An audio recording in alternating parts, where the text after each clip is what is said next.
Alright folks, from Portland, we're here at 20th Century for the title matches of today's JBT events. On the far right there, here he is again. Move on over, Stacy Lamb. It's 6-year-old Sebastian Polhill looking for his second consecutive title. He's gonna have to win 2 matches. He's already tied with Stacy and I believe one other person for the youngest winner at 6 years of age. I don't know who's first in terms of actual months and days, but no 6-year-old has ever won twice, let alone twice in a row, and Sebastian has a chance to do that here.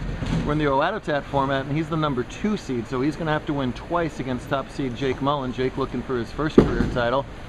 As you see, he does just that two-handed cranker thing and just kind of lets it walk towards the lane. He's also getting 58 pins of handicap, so Mullen here is going to have to win by 59. Sebastian looks tired, no other way around it. Jake looks all full of energy, wants the Brooklyn to carry and gets the Brooklyn to carry. You're going to see some emotion out of him. He's a fun guy to watch sometimes. We'll see if Sebastian can cover up this spare here. As Jake marked in the first, that was his second frame, and Sebastian's going to go open here.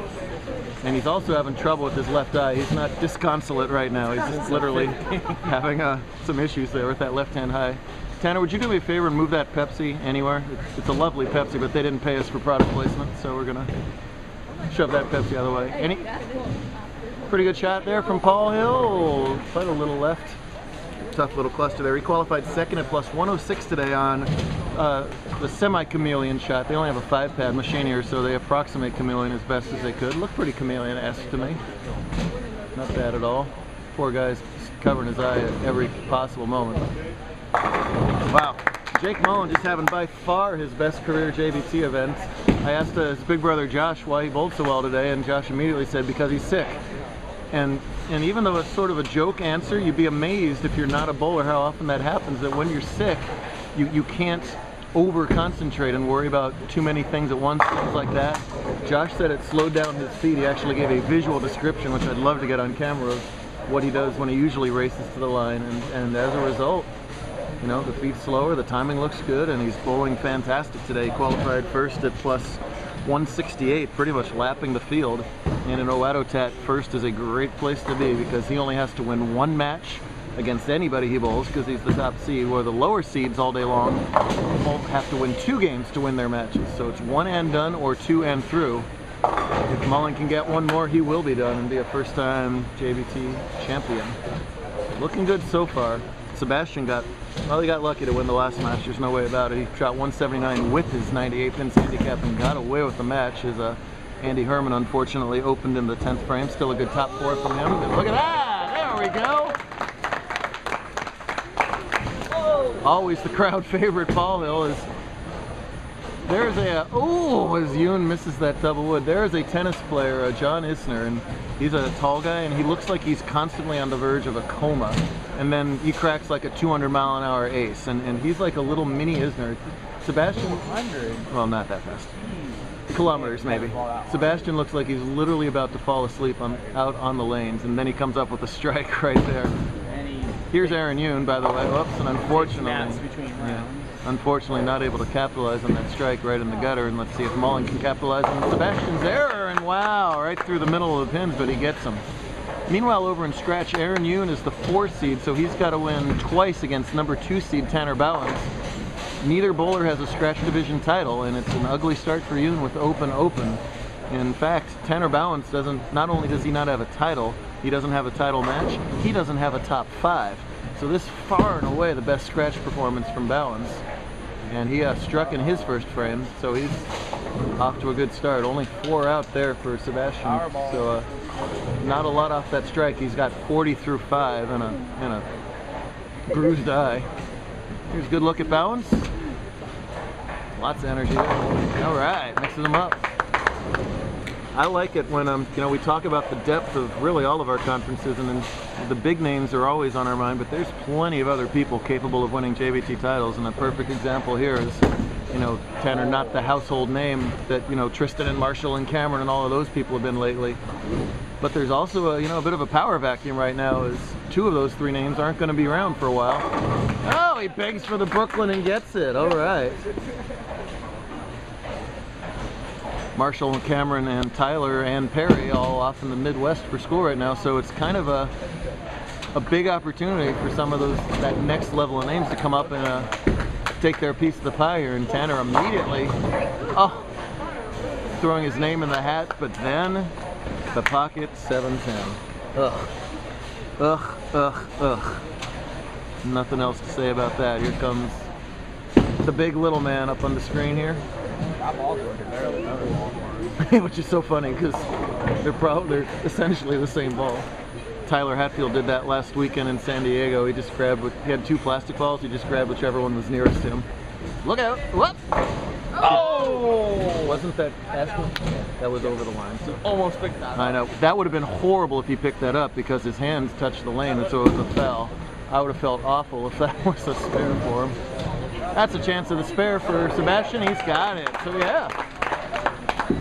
It's in trouble in the match, but still 2 marks for him. And oh my goodness, maybe a massive change in this match is Polhill gets the spare and Mullen leaves the big 4.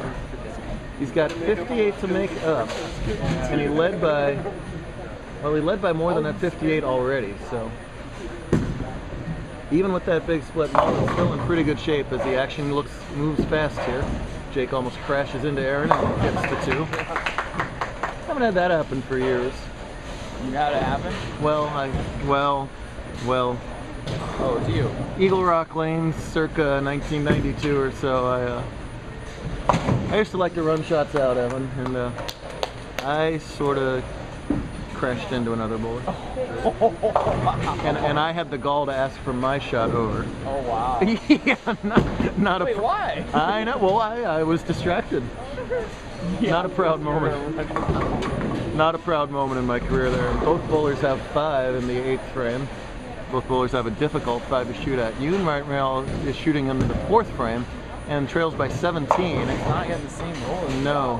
He had a great look on 5 and 6, the pair we used before. Obviously does not look nearly as comfortable here in 7 and 8. That's going to be trouble for Sebastian. Seb XD as he's called. And it's a miss as well. Well, this will give us time to add up the scores. Sebastian getting 58 gives him 124, and Jake's got 132 through 8. So Jacob has an 8-pin lead. All he's got to do is stay ahead scratch of a 6-year-old to win the title. Hey, we see crazy, improbable things every single week out here in JBT. Polhill struck in the 9th in his last game, and no, not quite. It's tough when you throw it slow 2-handed and the lanes start to dry out. Gosh, I don't know how he even touches the head pin. It's pretty amazing that he does what he does do. Like this. With one eye. Oh my goodness, and neither bowler now. Like, it doesn't come. Yeah, yeah. It doesn't twist it. He just. Yeah, absolutely. Neither scratch division bowler looking comfortable all of a sudden, as this is going to be back-to-back opens for Bouwens most likely. Oh man, lucky break for Mullen getting the 4-pin out of that 4-9. Relatively high scoring today for a PBA pattern. The cut was minus 50 something or 60 something, whatever Michaela was in that area. So a 190 plus average and ooh, look out! 65. So just under a 190 average in scratch to make the cut, and the handicap cut was plus, which is kind of unusual when you use patterns. So people didn't have too much problem with that, but that's a long time ago. That's many, many matches ago, and with that open, the difference is now 72 over there. Wow, that ball. What can Polhill do here in the 10th? Oh man! Wow, and Mullen can seal the deal here.